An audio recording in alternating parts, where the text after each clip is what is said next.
Bienvenido a Hermandad Hispánica. Disfruta de este super vídeo y no olvides suscribirte para no perderte los próximos. Honduras, oficialmente República de Honduras, es un país de América Central con costas en el Mar Caribe al norte y en el Océano Pacífico al sur. Antes de la conquista española, el actual territorio de Honduras estaba habitado por pueblos indígenas que se caracterizaban por dos tipos culturales diferentes, formados como producto de las migraciones que poblaron el continente americano en la época precolombina.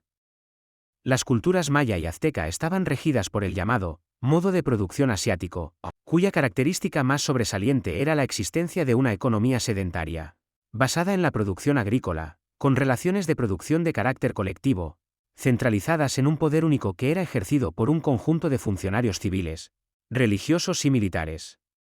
Por lo tanto, no eran sociedades igualitarias. La división de clases se establecía entre los que ejercían el poder y la mayoría del pueblo. Estas culturas alcanzaron grandes progresos en los diversos campos del conocimiento humano, impulsadas por el desarrollo de una variada agricultura, frijol, cacao, chile, etc., y contaban con grandes sistemas de riego.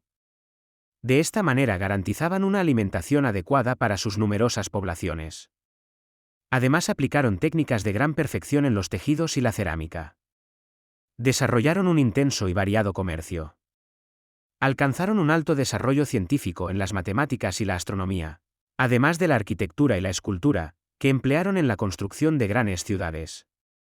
En la parte noroccidental de Honduras, predominaban los pueblos de los chortís, grupo mayance localizado en Copán y Ocotepeque, y los lencas que se extendían por los departamentos de Santa Bárbara, Lempira, Intibucá, La Paz, Comayagua, Francisco Morazán y Valle y parte de lo que hoy comprende el territorio de El Salvador. El resto del territorio hondureño estaba habitado por pueblos provenientes del sur del continente, con una cultura nómada y seminómada, regidos por relaciones de producción comunal primitivas. Entre estos pueblos se encontraban tolupanes, denominados también sicaques, pets, denominados asimismo opayas, tabacas y misquitos que, en su conjunto, formaban la mayoría de la población del país. Aunque existen polémicas científicas sobre la ascendencia y origen de los lencas, según Rodolfo Barón Castro, son los restos directos herederos de los mayas que no siguieron el éxodo que dio fin al antiguo imperio. Otros estudios indican que son descendientes de grupos olmecas que llegaron migrando en el período preclásico desde el sur de México. A la llegada de los españoles, se encontraban establecidos en el territorio que hoy comprenden las repúblicas de El Salvador y Honduras. El área maya comprende lo que en nuestros días son los países de Honduras, Guatemala, El Salvador y sur de México. Los mayas florecieron en estos países en los primeros 15 siglos de la era cristiana. Causas desconocidas hasta hoy provocaron el abandono y la destrucción de Copán y otras ciudades mayas, que en la época de la conquista española ya no eran más que ruinas. Hambre, pestes, guerras internas se han propuesto como las causas del abandono. Luego Hernán Cortés, movido por los informes que había recibido sobre la gran riqueza del país, envió entonces dos expediciones, una por tierra y otra por mar. Encargó la primera a Pedro de Alvarado y la segunda a Cristóbal de Olid. Pero este último lo traicionó. Por este motivo, Cortés salió de México a la cabeza de una expedición que duró cerca de 2 años y terminó, tras miles de peligros y privaciones, en Trujillo, Honduras. Esto contribuyó al declive de Gracias y al ascenso de Comayagua como principal centro poblacional de Honduras. La demanda de mano de obra aumentó, y esto aceleró la disminución de la población nativa. Como resultado de esto, fueron introducidos en el país esclavos provenientes de África. Otros yacimientos de oro fueron encontrados cerca de San Pedro Sula y el puerto de Trujillo. Además, los ingleses hicieron enormes esfuerzos para implantar colonias a partir del siglo XVII en las islas de la Bahía y el norte de Honduras con la ayuda de los sambos y los misquitos, quienes atacaban los asentamientos españoles. Por tener una costa del Pacífico, se construyeron barcos y puertos destinados al comercio del galeón de Manila con Filipinas y México, y se comerciaba en Honduras. A principios del siglo XVIII, la dinastía borbónica, vinculada a los gobernantes de Francia, sustituyó a los Habsburgo en el trono de España.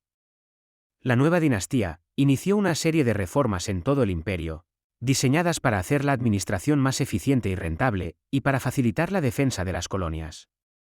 Entre estas reformas se observó una reducción del impuesto sobre los minerales preciosos y en el costo de mercurio, que era un monopolio real. Algunos de los estados centroamericanos intentaron varias veces la reconstitución de la República Federal de Centroamérica. Pero estas tentativas fracasaron y costaron la vida a varios de sus iniciadores. Un último intento se llevó a cabo por influencia de Policarpo Bonilla, presidente de Honduras. En esta ocasión se celebró un tratado con Nicaragua y El Salvador, según el cual las tres repúblicas constituían una federación bajo el nombre de República Mayor de Centroamérica. Esta constitución, que en la mente de aquellos que la habían formado significaba una consolidación de los tres estados federales y una pronta reorganización de la Gran República de la América Central, soñada por Francisco Morazán, tuvo un triste fin.